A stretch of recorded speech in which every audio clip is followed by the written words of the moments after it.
Right, shifting gears now, Tesla was a pioneer in the electric vehicle space as the EV boom fueled the company's growth.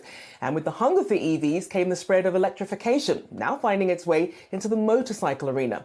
So who will bring the Tesla of motorcycles into this two-wheel race? This next company says it has exactly that.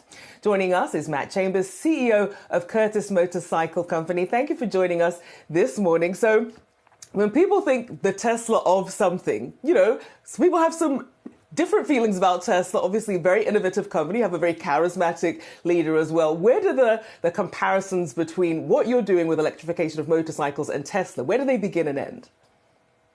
Well, we are honored at Curtis to be on your show. The situations, we're in a very small market like they began in.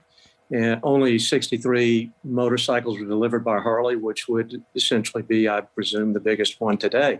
So we'll start this year with 30 bikes, starting at the very top, like Mr. Tesla did, rather.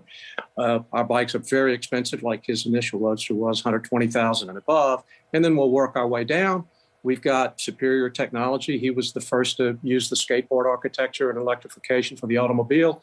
We've just received our patent on what is termed axis-centered design, the first time when a motorcycle actually grows from the inside out.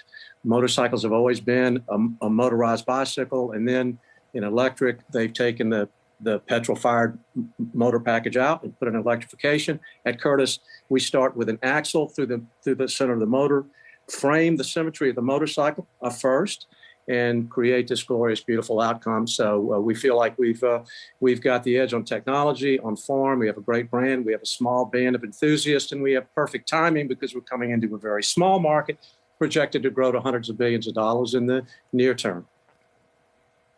And we know that brand loyalty, very important when it comes to Tesla drivers. It really is a community there. But obviously, it's a high price tag, $120,000, as you mentioned there. But a lot of this it's highly customized work. So who exactly is the demographic that you're looking at? Well, we hope we can bring a whole new group of people to riding the motorcycle. It's so easy. You don't have to have any particular skill set. If you can ride a bicycle or snow ski or play tennis, you can ride a Curtis with great aplomb. So it's like flying when you're on it. You glide. It's very, very refined and smooth, and there's no maintenance like you have all the maintenance hassle with the petrol-fired machines. So we hope we'll bring in this whole new audience of people that can just go out to their garage and hit a switch and go for a little flight around the neighborhood, come home and feel refreshed. It's really, really wonderful. Now, of course, you mentioned Harley, and they spun off their their electric motorcycles, Livewire. Would you say they're your biggest competitors in the space at the moment? I think they would be, but there really is nobody. So kind of when Tesla launched, there was the Leaf and the Bolt, but they were not terribly desirable vehicles. So what Mr. Musk was able to do is create the first electric car that people actually wanted to own. The problem in the EV motorcycle space, a space that I think electric is better for the motorcycle than for the car because the refinement just is a game changer. In a car, even petrol-fired cars are very refined, but petrol-fired motorcycles are hot and shunty, and they vibrate and they smell and all that stuff. But the bottom line is, our argument, and with axis-centered power, we were able to frame this symmetrical design. And we feel we've really nailed the beauty of the machine. And people want to own a motorcycle because it's beautiful. And taking ICE components out and putting electrification or electric components in actually has not worked terribly well for the aesthetic.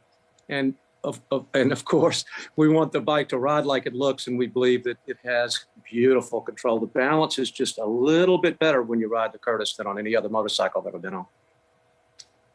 Now, I do want to ask you about really the ecosystem that comes around this, because as with EVs, people worry about, my ability to charge it, how quickly can this charge, perhaps even some of these input costs throughout the supply chain. We saw that Tesla was having some issues with its pricing going up and down, sort of based on some of those changes as well. How does your company plan on managing those sort of costs and really the greater adoption when it comes to EVs? Well, the bike we're starting with, it would be like if you went out to buy a V12 Ferrari Roma it wouldn't matter how far it went, how big the gas tank was, what kind of gas mileage you got. So the wise thing, as Mr. Musk did, in the part of the market we're starting with, this is just a gentle cruise, something you would wake up early Sunday morning, you put your helmet, your beautiful jacket on, and you go down to your favorite little place to have brunch or coffee, and then you just ride it home. So the issue of range for us, the market that we're going for is not relevant. Now, we've already worked out our supply chain. We have 130 rounds of parts. We're going to build 30, 40, and 60 over the first 3 years, thinking very small. But then after that, it's sky's the limit, just like our original founder who started in motorcycles and then invented naval aviation. I mean, you had me at riding to brunch. I wouldn't mind checking one of these out. A big thank you for joining us this morning. Matt Chambers, CEO of Curtis Motorcycle Company. Gorgeous bikes there. Thank you so much.